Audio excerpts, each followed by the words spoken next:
Israel की जनूबी लिब्नान में सरकारी अस्पताल पर बमबारी, अस्पताल को भारी नुकसान पहुंचा, खिड़कियां टूट गई, अस्पताल की पार्किंग में मलबा गिरने से गाड़ियों को नुकसान पहुंचा।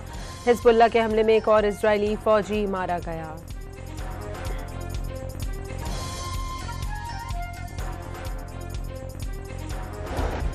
अमेरिका ने ईरान से मुज़ाकरात के इम्कानात पर गौर शुरू कर दिया। CNN के मुताबिक आइंदा मुज़ाकरात के लिए जेनेवा और इस्लामाबाद के मकामात ज़ेर गौर हैं।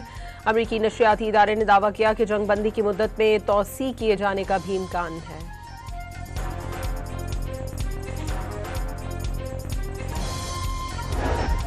अमरीकी नायब सदर JD Vance का ईरान के साथ मुज़ाकरात में नुमाया पेशरफ्त होने का दावा, दूसरे मरहले की बातचीत के लिए गेंद तेहरान के कोर्ट में करार दे दी। JD Vance के मुताबिक ईरानी वफ्द बेख्तियार था, इस्लामाबाद आने वाले वफ्द को तेहरान से मंजूरी दरकार थी।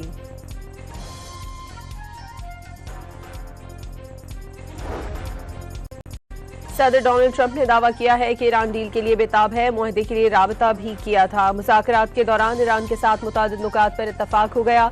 यूरेनियम के मामले पर इत्तफाक नहीं हो सका। उम्मीद है ईरान बकिया नुकात पर भी मुत्तफिक हो जाएगा।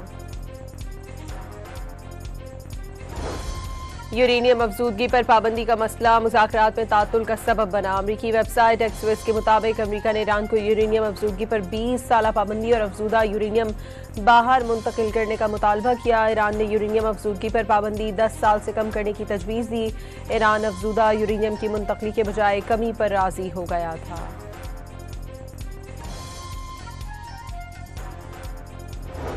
अमरीकी फौज ने ईरान के समंदरी रास्तों की नाकाबंदी शुरू कर दी। अमरीकी फौज के मुताबिक नाकाबंदी इलाके में बगैर इजाजत दाखिल होने या निकलने वाले किसी भी जहाज को रोका, मोड़ा या कब्जे में लिया जाएगा। अमरीकी वजीर जंग पीट हेगसेथ ने नाकाबंदी के दौरान ईरानी फायरिंग का खदशा जाहिर कर दिया।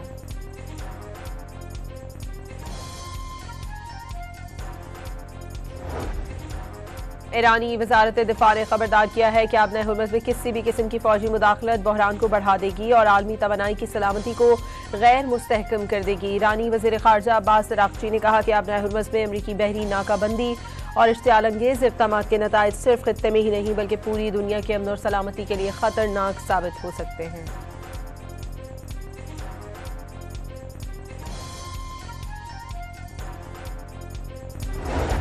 अमरीका और इजरायल को पहले ही खाली हाथ भागना पड़ा, अब भी भागना पड़ेगा। ईरानी कुद्स फोर्स के कमांडर ब्रिगेडियर जनरल इस्माइल कानी ने माजी में बाबुल मंदब के लिए की गई नाकाम कोशिशें याद दिला दी। नेटो इत्तेहादियों ने ईरानी बंदरगाहों की नाकाबंदी मंसूबे में शमूलियत से इनकार कर दिया। आबना हुर्मुज़ में ईरान के खिलाफ किसी भी मुहिमजोई का हिस्सा नहीं बनेगा।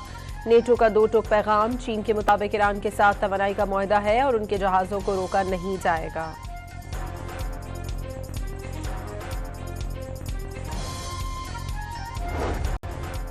इजराइल लेबनान मुज़ाकरात आज वाशिंगटन में होंगे। अमरीकी वफ़द की क़यादत वज़ीर ख़ारजा मार्को रूबियो करेंगे।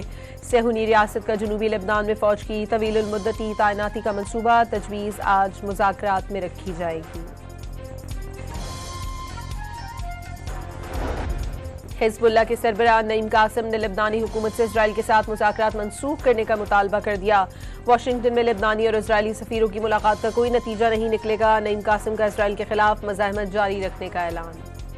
जंग के खिलाफ बयानात देने पर सदर ट्रंप की मसीहियों के मजहबी पेशवा पोप लियो पर शदीद तनकीद, माफी मांगने से इनकार कर दिया। पोप लियो ने ट्रंप को जवाब देते हुए जंग के खिलाफ आवाज उठाते रहने का ऐलान कर दिया। ईरानी पार्लियामेंट के स्पीकर मोहम्मद बाकर कालिबॉफ का रोशनी दिखाने पर मसीहियों के रूहानी पेशवा पोप लियो को खिराज तहसीन।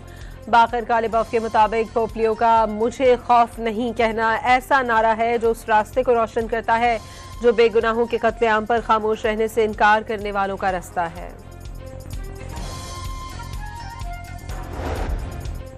आलमी मार्केट में खाम तेल की कीमतों में 1.5% कमी। अमरीकी खाम तेल $97 फी बैरल हो गया। बरतानवी क्रूड ऑयल की कीमत $98 फी बैरल हो गई। वजीर खजाना मोहम्मद औरंगजेब की IMF के डायरेक्टर जहाद असूर से मुलाकात, मालियाती साख्ती इस्लाहात और टैक्स महसूलात बढ़ाने की कोशिशों पर तबादला ख्याल। लाहौर हाई कोर्ट में मरीम नवाज की बतौर गारंटी 7 करोड़ रुपए वापस लेने की दरखास्त पर आज समाअत होगी। 3 रुकनी बेंच तश्कील दे दिया गया।